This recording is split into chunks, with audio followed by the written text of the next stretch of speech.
So when is a triad not a triad? That is the question we're going to answer today, and I'm going to show you how you can take a major triad to create minor sounds, and in the same way how you can take a minor triad to create major sounds. This is a very cool topic. Grab your guitar and let's get stuck in. To begin with, we're going to start with an open D chord, just a regular open D major.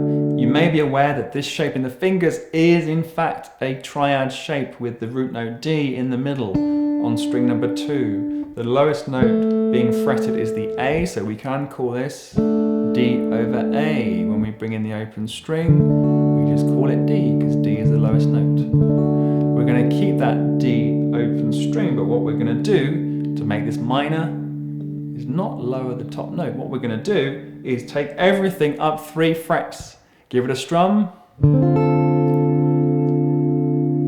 and just like magic, we have a minor chord. This is a D minor 7. So when is a triad not a triad? When it's being used as a 7th chord. We've taken this D triad, and in a sense we have rooted it D sharp, E, F upon the F on string number 2. So this right here is an F major triad, but when we consider D as the root,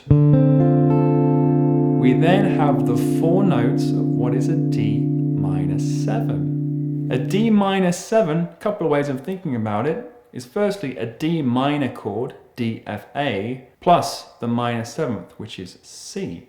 D, F, A, C gives a D minor 7. But if you focus the attention more on the upper part of the chord from the flat 3F, you've got the notes of F, A, and C. That is an F major triad over a D bass note. So a D minor 7, you could say, is F over D, or F slash D. In that way then, we can say that if we can form an F triad, put a D underneath it, we've got ourselves a D minor 7. What about the next shape? F triad there, coming out of the A shape. Put the D underneath. It's a way you can play a D minor 7. I can raise that root note for an alternative voicing, and there we have it. I can then move up to the last possibility of the F chord right here. F over A, put the D on the bottom.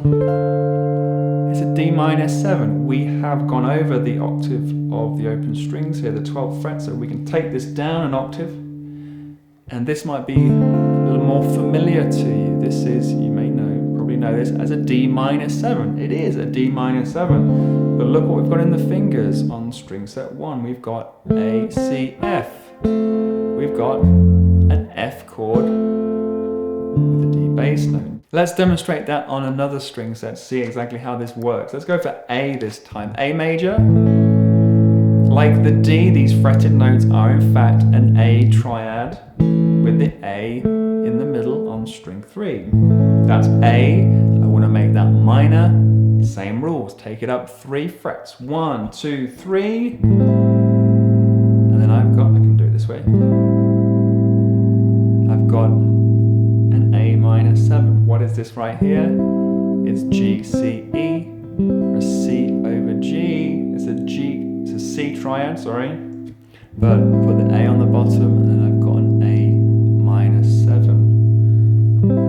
I can do a C right here within the E shape. A in the bass.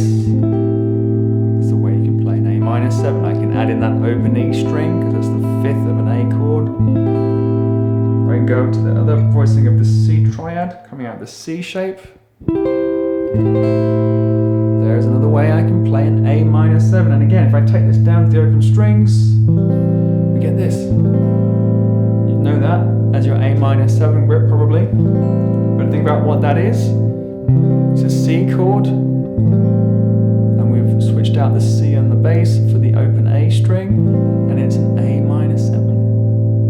So that highlights the second approach to doing this. We can either keep the root note the same and move the chord shape up 3 frets for the minor 7th, or we can just lower the bass note down a minor 3rd and we get the minor 7 chord. So, for example, if I put an A underneath the C chord,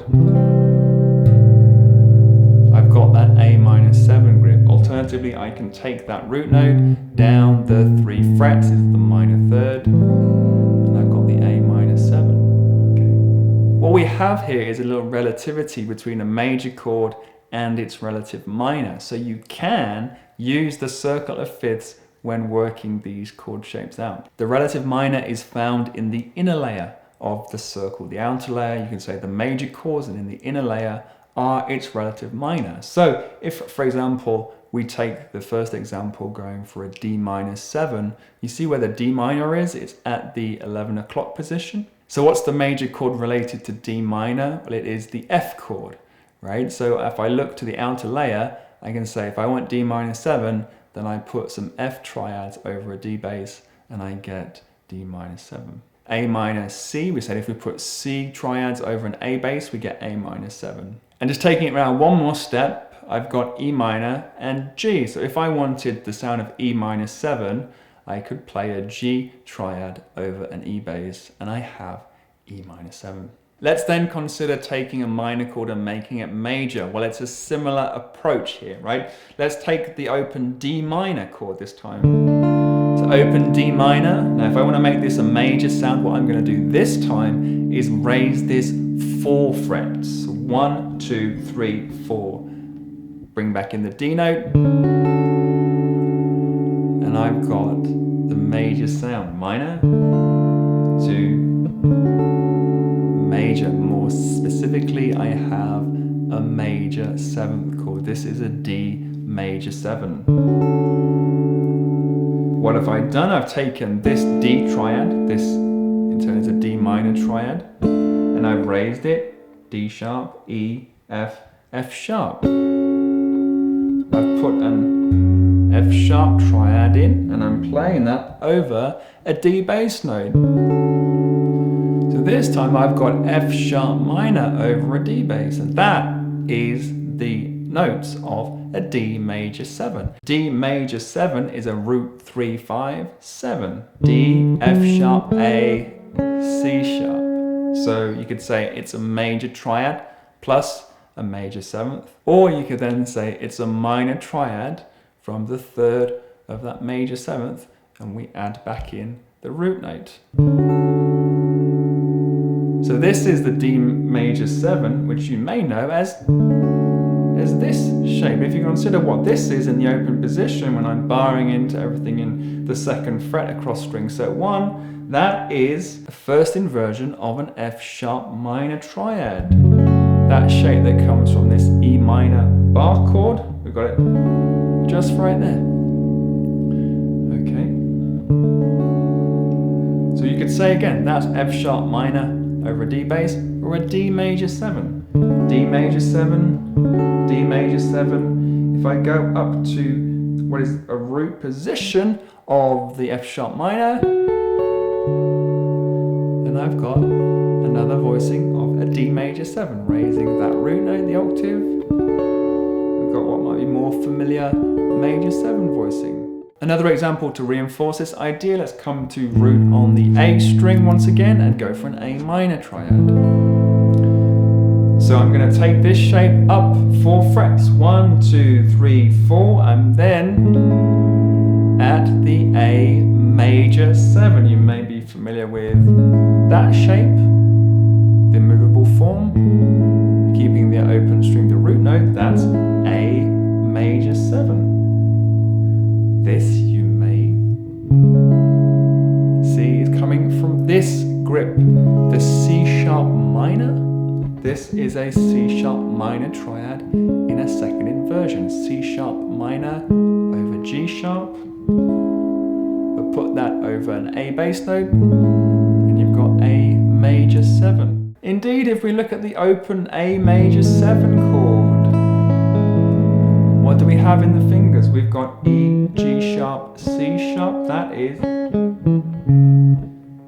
a first inversion of a C sharp minor triad. C sharp minor over E, and we add in the A bass note, A major 7. So we get A major 7 to the next inversion of that C sharp minor, A major 7, to the next inversion of the C sharp minor, A major 7. Like we saw before, we can also consider these ideas with changing the root note. So the root note this time, if I keep the triad in the top, what we're going to do is take the root note down a major third, which would be the note of B flat here. And I would have a B flat major 7. If I come up to D minor over B flat, there is the B flat major 7. D minor over B flat, then I have the B flat major 7. So to make the minor triad major, again, two possibilities. We will either raise the triad shape up 4 frets, a major third, so then we place that minor triad upon the third of our chosen major 7th chord, and then we get the sound of the major 7. Alternatively, we can change the root note, keep the minor shape in, but lower the root note down a major third, 4 frets, and then we have a voicing of the major 7th chord. Tabs for the lesson will be available to all members of my Patreon group. You too can help support the channel, get exclusive bonuses for as little as $3 per month. You can find out more about that with the link down below or in the cards. For more on using triads, you want to check out my guitar course, Triads Inside Out, and they're also covered in my ebook, The Chord Book Volume 1. Thank you very much, you practice well, and I'll see you next time.